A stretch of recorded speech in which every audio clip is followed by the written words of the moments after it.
je vais voir comment faire pour déterminer le nombre de solutions d'un système d'équations. La première page ici, ça devrait bien aller, puisque avec le préambule que je vous ai donné, ben, on est en même de constater que je suis en présence de 3 possibilités. Soit que j'ai une seule solution, les deux droites se croisent, soit que j'ai aucune solution, ou bien j'en ai une infinité parce que les deux droites sont une par-dessus l'autre.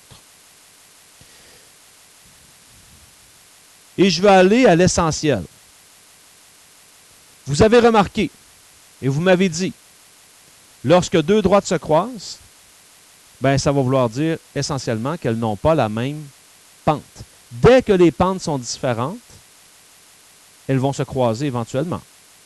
Donc, ça prend des pentes différentes. À ce moment-là, j'ai une solution unique.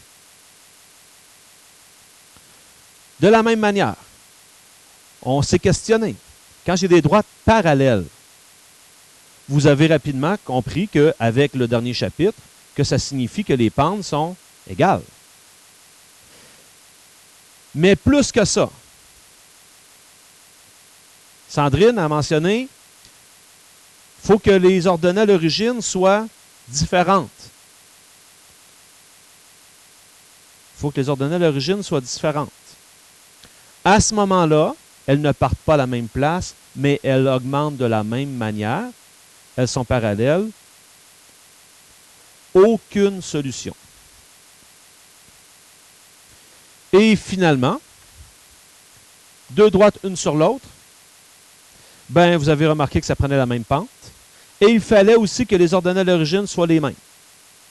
Dans cette situation-là, je me retrouve avec deux droites une sur l'autre. Donc, c'est là que j'aurai une infinité de solutions. Tous les points sur la droite sont bons. Elles se croisent, c'est sûr. Et c'est logique. Donc, lorsque vous allez avoir à solutionner un système d'équations, et là, je fais une parenthèse avec ce que Kelly elle a dit tout à l'heure. Admettons que je vous demande de solutionner un problème qui pourrait ressembler à une énigme. Tu commences à le faire, puis là, tu te rends compte qu'il n'y a pas de solution.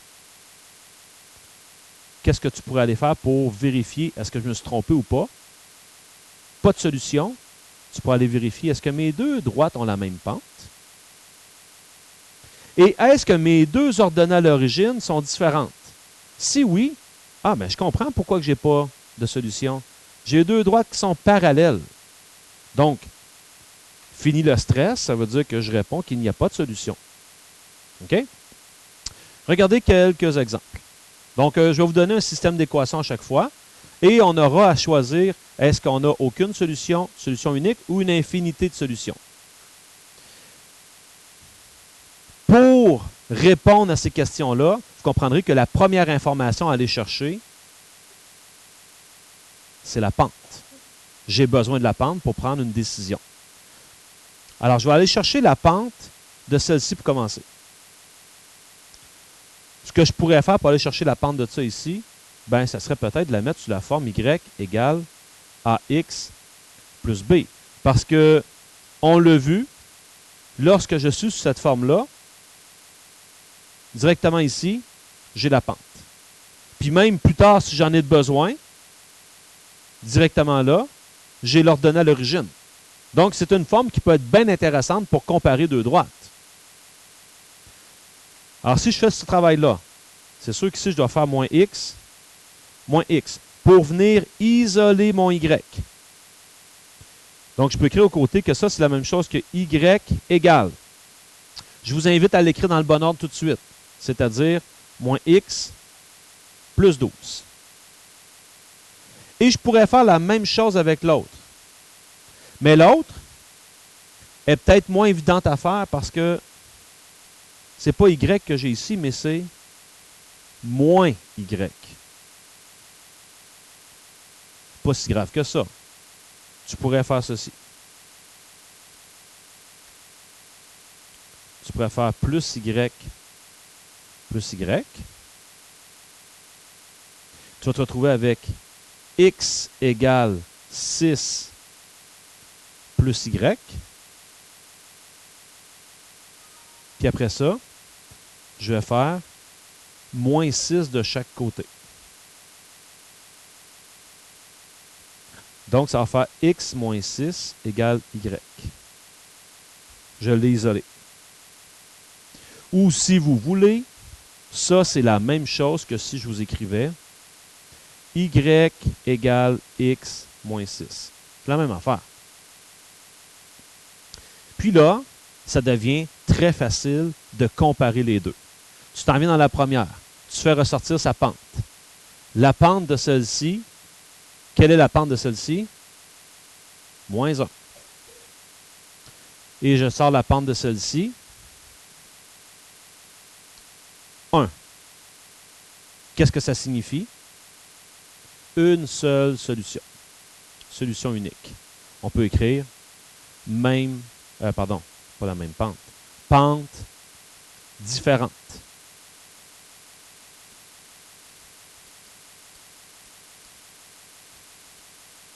J'ai une question pour vous. Ça veut dire que ces deux droites-là vont se croiser? OK. De quelle manière qu'elles vont se croiser? Tu dis perpendiculairement? Pourquoi?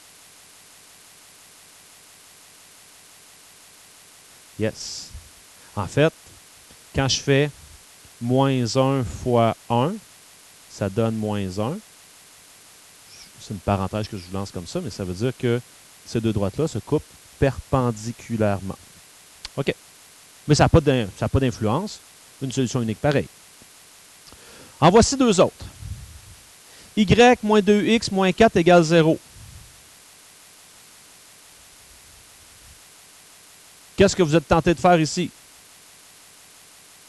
Quelle forme que vous allez privilégier? Générale. Parfait. Mais la forme générale, il faudrait peut-être que je mette le x avant le y. Ça ne change pas le signe nécessairement parce que je demeure du même côté de l'égalité.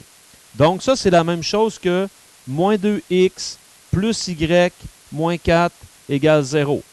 C'est un bon réflexe de faire ça, Sandrine et les autres, parce que je n'ai pas de manipulation à faire.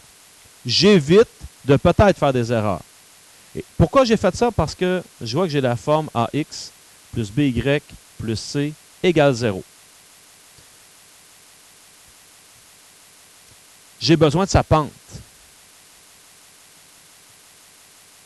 Léane, comment je vais faire pour trouver la pente d'une forme générale?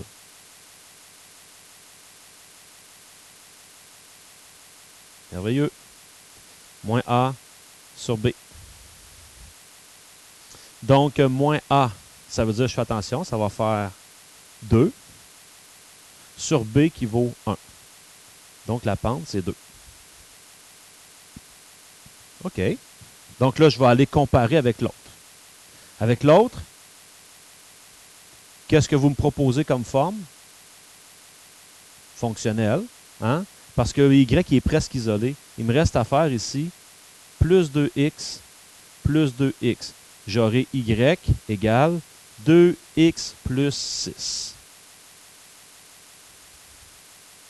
Ce que je me dois de faire, c'est de sortir sa pente. Bien, écrit comme ça, la pente est assez évidente à sortir. C'est 2. OK, good. Qu'est-ce qu'on en déduit jusqu'à maintenant? Même pente. Donc là, on est face à deux possibilités. Soit qu'elles sont parallèles, on dira parallèles distinctes, une au côté de l'autre, ou parallèles confondues, une sur l'autre. Donc l'autre information à aller chercher, l'ordonnée à l'origine. Ben, je vais commencer avec lui. Il est super facile quand c'est écrit comme ça. L'ordonnée à l'origine, c'est la valeur de B. C'est 6. Alors que dans l'autre cas, l'ordonnée à l'origine,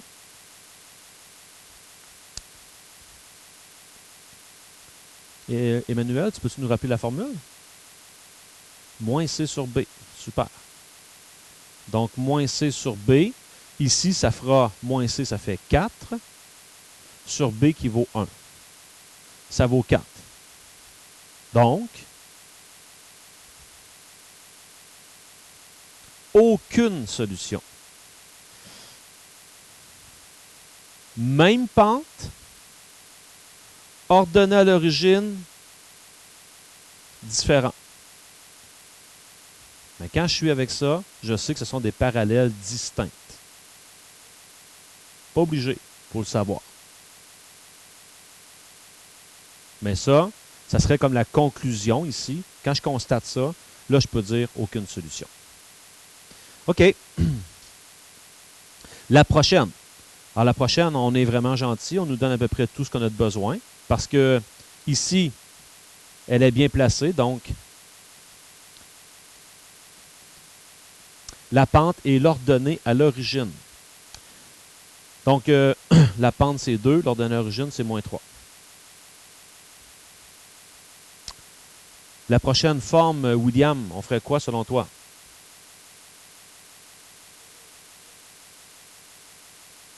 Parfait. Donc, William, tu vois que je vous pose la question parce que je retrouve quand même des élèves qui cherchent à la transformer comme cette forme-là ici. C'est pas mauvais en soi, mais je limite les manipulations. Bon, William, il dit la pente, c'est moins A sur B. Donc ici, moins A sur B, ça va faire moins 2 sur moins 1. Ça fait 2. Donc, je dois aller chercher l'ordonnée à l'origine parce que là, je suis en présence de 2 pentes identiques. Donc, il faut que j'aille chercher l'ordonnée à l'origine. Moins C sur B. Moins C. Donc, ça va faire moins 3 sur B qui est moins 1. Donc, 3.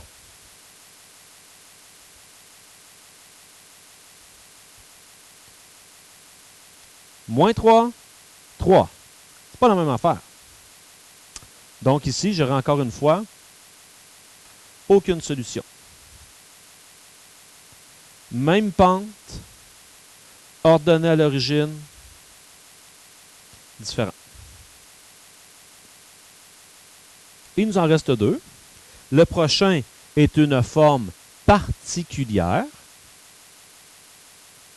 mais à la fois très, très, très simple à solutionner lorsque je comprends bien ce qui se passe. Est-ce qu'il y a quelqu'un dans la classe qui pourrait nous dire, lorsque vous regardez ce système d'équations-là, à combien de solutions on va arriver? 0, aucune ou une infinité? Est-ce qu'il y en a dans la classe qui est capable de me répondre comme ça?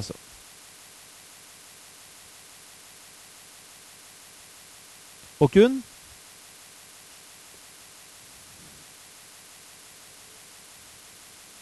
Une solution unique. D'autres? Andrés, tu dis une solution unique, pourquoi? C'est un guess? OK.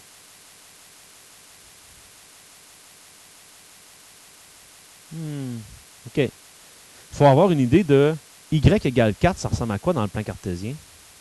OK, on fait ça. Y vaut 4. Comme ça. Donc ça, là, Y vaut 4, ça fait ça. Est-ce qu'il y en a qui savent ce que ça veut dire X égale moins 5?